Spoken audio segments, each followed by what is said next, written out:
I thought I might make a second video to maybe share some thoughts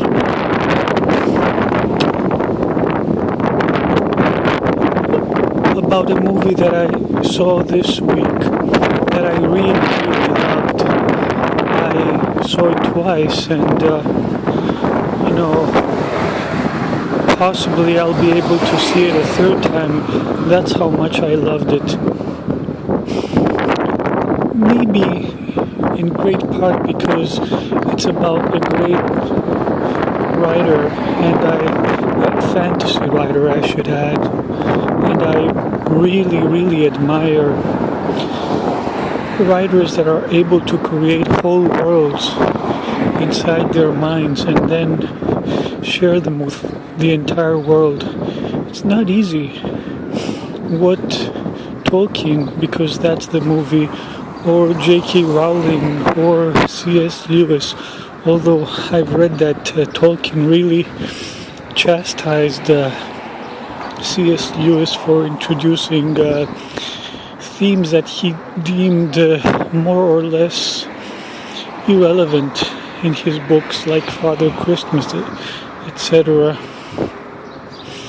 I don't know if C.S. Lewis is considered lesser than Tolkien. That is above my pay grade.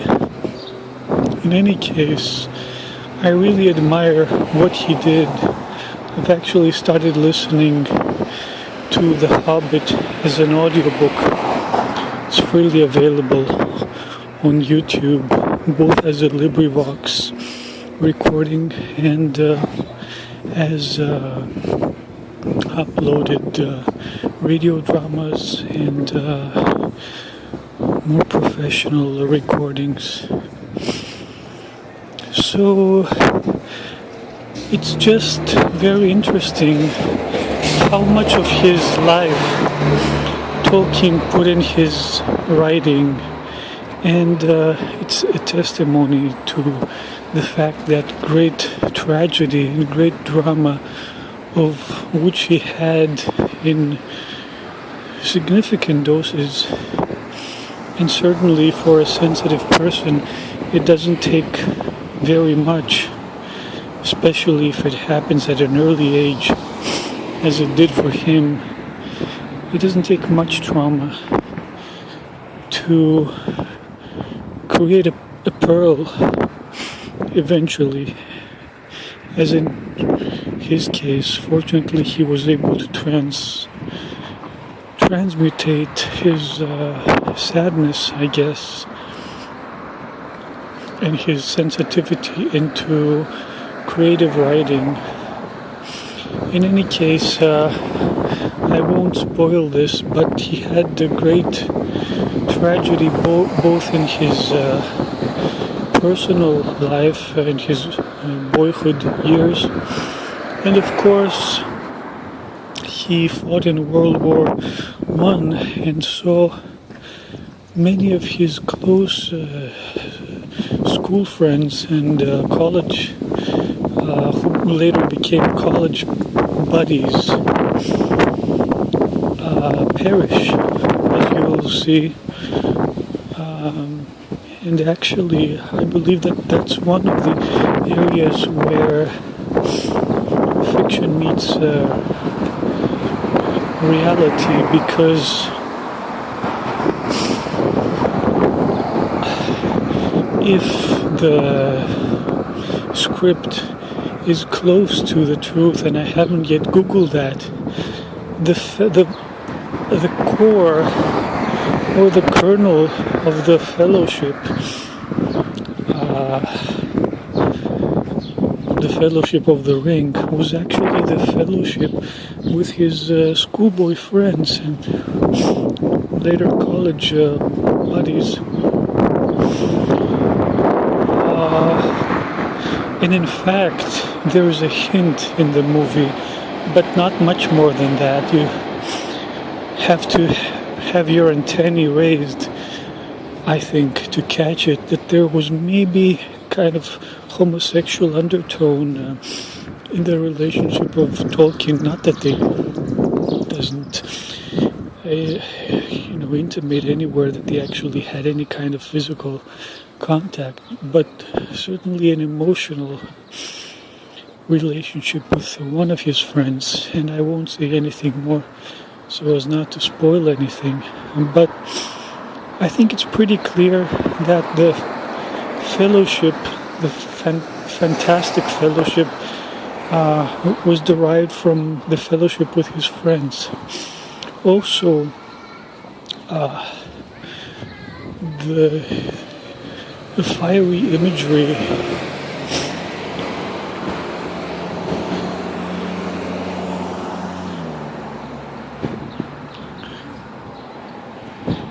and the infernal imagery in the books, I think it's pretty clear from the movie that it was derived from the horrors of the battlefield of World War I, where he fought.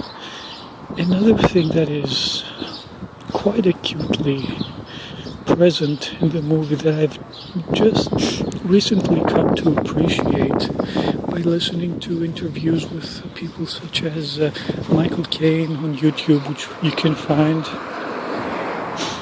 Although it also made me understand American culture more, was the fiercely segregated class system in British society, especially at that time, the start of the 20th century, which really predetermined one's life and one's fate. What springs to mind right now is the first few lines of A Room with a View, where the ladies from the high British society, secretly criticize the owner of the Pensione in Florence for having a Cockney accent. So, even subtle cultural differences could lead to great stratification in British society of that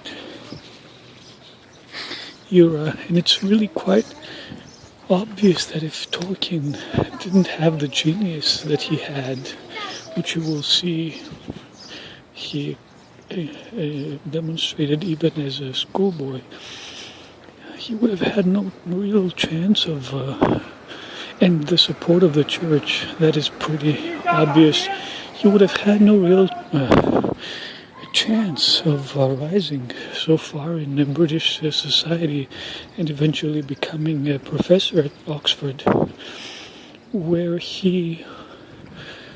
from which he was nearly expelled. And it's so much to say about this movie. Really, I didn't even know if I'd be able to make a second video, and I find myself close to home having more to say. Perhaps a third part, we'll see.